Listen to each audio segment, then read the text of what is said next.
Here again is Potholer's first law. Myths are created much faster than they can be debunked. So when I received a message containing yet another triumphant proof that we don't need to be concerned about CO2, I knew it would be at least a couple of months before I could get around to doing a video on it. But since the story in a blog called The Register included a detailed source, and since the mistakes were so obvious, I decided I had time to do a quick debunk. First, here's the myth. It now appears that the previous current state of climate science may simply have been wrong, and that there's really no need to get in an immediate flap. We can go a couple of centuries without any dangerous warming. But who says so? Apparently someone called Lewis Page, who, according to this bio, is an expert in military history. So how does he know we won't experience dangerous warming for another 2 centuries? And if the climate change issue is thus resolved, why isn't this headline news all over the world? It could be because there's a secret plot by the media to keep us from the truth. Page cites real researchers at NASA and a real study and a real explanation. So where does he go wrong? Let's start with the study. There are a number of things that tend to enhance global warming due to CO2. This is called positive feedback. And a number of things that tend to reduce global warming due to CO2, called negative feedback. Among the negatives is evapotranspiration in plants, which tends to cool the air around them.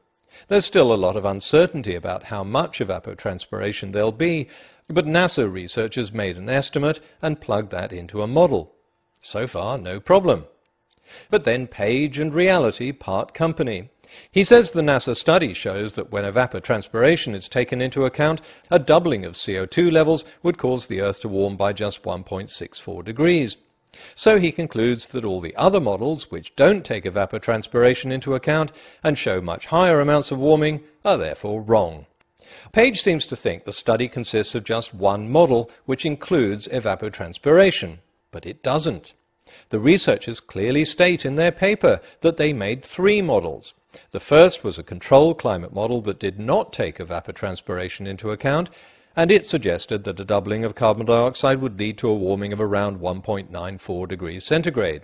This wasn't the important part of the paper, this was just a base to work from, because what they really wanted to find out was how much this figure rose and fell as other factors were included. In the third model, they plugged in evapotranspiration and found a warming of 1.68 degrees. So their conclusion was, and this is what they were after, that evapotranspiration reduced warming by 0.26 degrees centigrade. There's nothing to suggest that the control model is any more or less correct than all the other models that have been produced. As the authors themselves pointed out, 1.94 degrees is at the low end of a range of results from other computer models which vary from 2 degrees to 4.5 degrees. If we deduct the cooling effect of evapotranspiration from the high end of the range mentioned in the paper, we get warming of around 4.24 degrees. So even when evapotranspiration is included, most models still project temperature increases that are not that different and are a cause for concern. So while Page tells us we no longer have a problem with CO2 concentrations, the researchers who actually wrote the paper came to a completely different conclusion. Bournois stressed that while the model's results show a negative feedback, it is not a strong enough response to alter the global warming trend that is expected. This feedback slows but does not alleviate the projected warming, Bournois said. But that still doesn't explain why Page thought the warming would be 1.64 degrees when the researchers said it would be 1.68. It's a small difference, but it tells a bigger story. It tells us that Page didn't read the paper at all. He only read NASA's press release.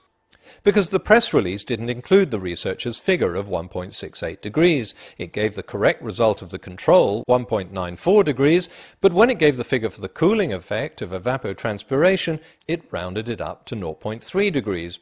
Page was obviously working with the figures from the press release, because when he subtracted one from the other, he got 1.64. Okay, so that explains the spurious temperature projection, but what about the 2 centuries Page says it'll take to get there? Page gives no source for this, but it's easy to see how he figured this out on his own. He read in the press release that the researchers based their model on a doubling of CO2 concentration, so he doubled today's accepted figure of 390 parts per million and came up with 780 parts per million. Next, he needed a growth rate for CO2 being pumped into the atmosphere, 2 parts per million per year. Divide 390 by 2 and you get 195 years, which is roughly a couple of centuries. No wonder people complain about the millions of dollars spent on scientific research when all you need is 5 minutes and a pocket calculator. It was beautifully worked out and wonderfully wrong.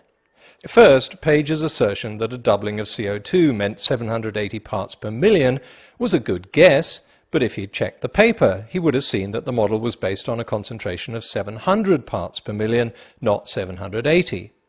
That's another 310 parts per million more than today, not 390. So at the assumed growth rate of 2 parts per million per year, it would take 155 years to reach this figure, not 195. As for the growth rate itself, Page gives us a source, the Mauna Loa monitoring station in Hawaii. But this is only the current growth rate of CO2 emissions. Page assumes the growth rate won't increase, and more importantly, that the land and oceans will continue to absorb carbon dioxide at the same rate. Unfortunately, that absorption rate is already declining. A 2009 study by the Massachusetts Institute of Technology found that without curbs, CO2 concentrations are likely to reach between 716 and 1095 parts per million by 2095, just 85 years away, not 155 or 195. Inevitably, Page's story was copied and pasted in blogs all over the internet and attracted comments from people who were so unskeptical they believed it without bothering to check either the abstract of the paper or the accompanying news release on NASA's website. And this one is my personal favourite. The blogger took Page's unsourced opinion that global warming won't be a problem for another 200 years and attributed it to scientists from NASA. Wait, what is right? Look, I understand we can't spend our days checking every bit of information that comes our way, and we may not even have the expertise to do that. But if a piece of information makes you go, wait, what? And seems to run counter to prevailing science and isn't being reported by the quality media, it can't hurt to check the source. People who copy and paste this stuff on their own blogs have an even greater duty to check its veracity. Remember, the opposite of skeptical is gullible. But after wading through all the blunders and the bullshit, the NASA study is important. The warming effect of carbon dioxide is well understood because it's basic physics. Even skeptics, I mean real skeptics who are actual climate scientists, accept that carbon dioxide causes warming and even agree on how much warming. Where more research needs to be done is the question of sensitivity, and that's why positive and negative feedbacks are being quantified. The idea that evapotranspiration is one of these feedback systems is not a new one, but the question is, how much of an effect will it have? Even NASA's model may have to be revised, because research that was published after NASA's model was put together shows that evapotranspiration rates are in fact declining, so the negative feedback may turn out to be a lot less. It's interesting that the Register chose to put a quote from Benoit at the top of the Page article. Important to get these things right. Well, I couldn't agree more. Perhaps they should have taken that advice on board. Every week I see claims like this, that there's some new proof that climate change theory is all wrong, and that scientists are now having to abandon the theory of climate change. Potholer's law holds true because it only takes 15 minutes to make up a myth and post it on a blog. But it usually takes days of painstaking work to try to track down where the myth comes from, read the relevant research papers, and write a detailed rebuttal complete with references. In this particular case, a debunk was very easy because the source was right there, and anyone who's skeptical can see where Page went wrong. Even so, in the few hours it's taken me to put this debunk together, someone else could have invented 5 new myths that have already been posted. Inevitably, they're going to pop up faster than they can be whacked down.